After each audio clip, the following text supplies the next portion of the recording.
All right, what we're going to talk to you about today is the international perspective of hemp and cannabis.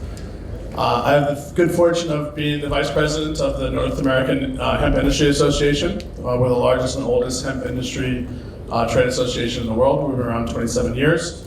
We went from 300 members 3 years ago to now we're over 2,000 members. So the resurgence of hemp on the domestic scale in the US is fantastic and is growing very, very quickly. I'm also a board member of Vote Hemp, the advocacy organization that helped change the law and pass the 2014 and 2018 Farm Bill, which legalized hemp, which we'll get to in a bit. Sit on the board is the U.S. Hemp Roundtable as well, and the local Colorado state chapter of the HIA. I have about 6,000 acres under cultivation for grain and for CBD. Media consulting company that Seth mentioned, I did a thing called the Hemp Road Trip, and I bought a biodiesel bus and drove around the country in 2016. Once I found out that cannabis was this, right, it was more than just THC. I got after it, nerded out, and drove around the country. We just finished our 10th tour, legalizing hemp federally, and then have a capital advisory organization as well. So where are we at in the States? So 2016, when I started on the road, we had just under 10,000 acres under cultivation. This year, 2019, we have over 500,000 acres under cultivation registered, right? Registered. Out of that, we figure probably about half of that was actually cultivated. And out of that, probably about 30, 40, 50% was a failure of crop. So essentially 150,000 acres this year, which is again twice what we had last year. The leading states were Montana, which mostly grows for grain and for fiber, then Colorado, where I'm from, and Oregon at about 8,000 acres. So what you're looking at here is the bus broken down, which often happens, and this is the largest import of hemp seed in the U.S. history since World War II, essentially. And I was part of this, and I was also part of the one that went to Colorado through a DEA 237 permit, which went through Adams State University as a research crop. But this, what you're looking at here is North Dakota. Essentially, the government told this farmer who grows for hemp seed oil, right, for the oil from the seed. He grows canola, he grows sunflower, he grows a bunch of different seeds as well. Hemp is one of his rotational crops. They essentially told him that he was not allowed to sell that hemp seed across state lines because it was an illegal drug, essentially, which is not true. So he told them to pound sand, and he sold it to us here in Colorado. And the next day they called him and said, hey, since we were gonna arrest you, instead, why don't you manage our hemp program in North Dakota? So he went from almost being a felon, right, to managing their hemp program the next day, literally overnight. And we were fortunate enough to see this seed being brought in and the farmers grow. This is seed for grain. So I thought the good fortune of being all over the world, I'm gonna finish up all 6 continents growing hemp, as Stephen talked about earlier. We'll all end up in Australia and New Zealand next week. But here's my first time in Africa, and we'll have been to all 6 continents growing hemp, learning what they're doing in all the continents across the world, which is fantastic. So what you're looking at here is a dryer and some hemp crops grown for cannabinoids in North America. Japan just recently allowed CBD production to be a cosmetic, right? So what you're looking at here is obviously Mount Fiji. The hands across is what for hemp, if you're deaf. So that's, I guess, the hemp picture that's in Kyoto.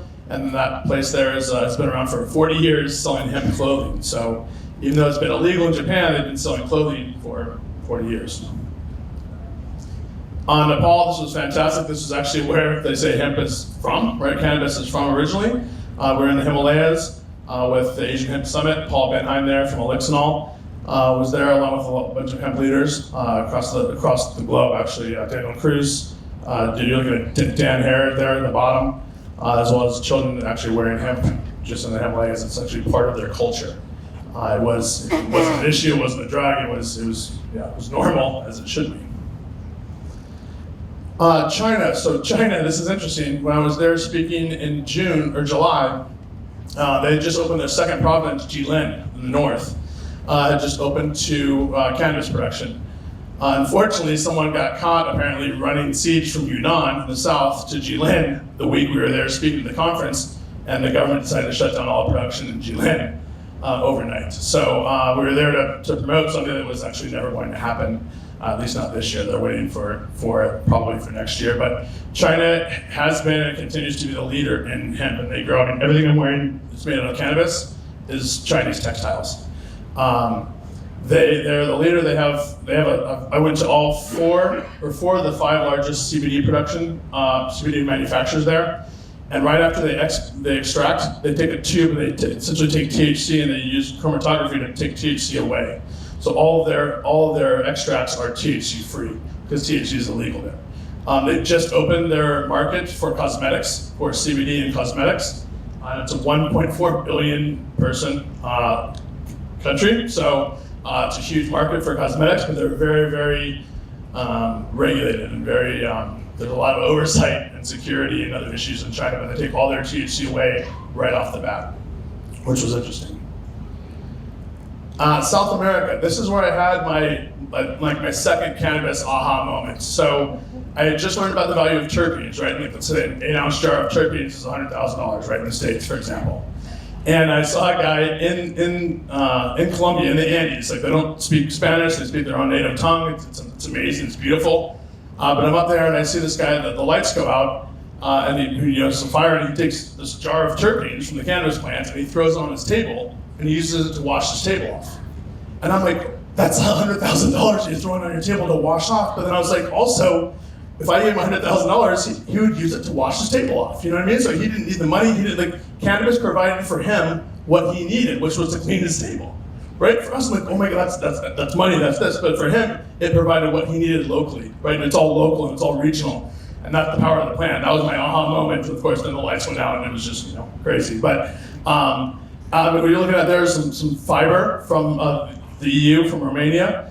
There's a place called the Institute of Medicinal Fibers and Natural Plants that was actually founded the day after Hitler invaded and took over Poland. They founded this institute. You think they have other things on their mind, but no, they found an institute, they're growing fiber, and we have 14, 15 foot tall, big, thick hemp plant on their property in the European Union. So we're here at CannaTech, which is absolutely fantastic. The leaders in the market here is amazing. As I said, we're going to Australia and New Zealand in the next couple weeks to finish out the international tour. So let's get into a little bit about the 2018 Farm Bill that just passed in the US. It legalized hemp nationwide in our territories and all in the tribes, the sovereign tribes that are also part of North America. It also legalized all cannabinoids, including THC. So THC under 0.3% on a dry weight basis is what the law says. THC is federally legal, right? It is also legal to ship and do commerce interstate. The new regulations that just came out with the USDA specifically excluded import and export, which is interesting because we've been importing and exporting this crop for hundreds of years.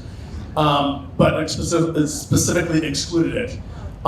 Rick, I just want to throw you for a second, or Sure. I don't mean to throw you, because if I wasn't listening closely, I might think that THC is legal. And so can you just clarify what is legal and what isn't legal, just so that we're on the same page? THC is legal. You're correct. You heard that correctly. So THC is legal if it's anything derived from the hemp plant. The hemp plant, 0.3% THC or less on a dry weight basis, meaning in the field on the plant. You could legally extract THC, which is legal from that plant, 0.3%, and concentrate it, and that would be a legal hemp-derived product. That would be legal. 0.3% above, not legal. On the plants, correct. There we go. So you can. So again, not many people are talking about this, but let's make sure this is sent home. All cannabinoids are legal with the federal farm bill in the USA. The 2018 federal farm bill made all cannabinoids, including THC, THCA, CBD, CBC, all cannabinoids, isomers, byproducts from the hemp plants are legal. So it opened up, and we were hoping it would open up banking and other issues. We still have issues with that nationally and internationally as well. But it did remove all cannabinoids from the Controlled Substances Act. So we have about a minute and a half left. Let's talk about the market. So about 280,000 jobs will be created right in the States by 2020, by next year. $24 billion industry by 2025. Just to give a reference, in 1938, the year after cannabis was illegally made illegal, It was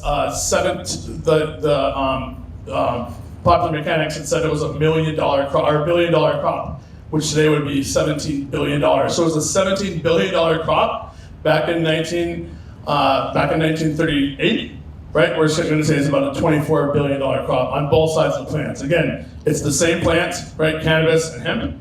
It's the same. It's all cannabis, industrial cannabis, medical cannabis, recreational cannabis. It's the same plant.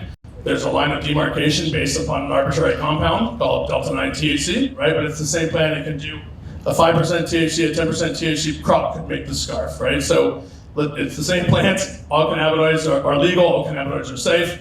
Here we're looking at the value of cannabis on the global market, $344 billion in the next year. So again, I want to leave you with all cannabinoids are safe. Hemp, cannabis can make this. It can make literally everything around us. We don't need more people die literally drinking too much water than can ever die from cannabinoid overdose. It's physiologically impossible. There's a lot of industries we can develop, a lot of alternatives we can make with this plant.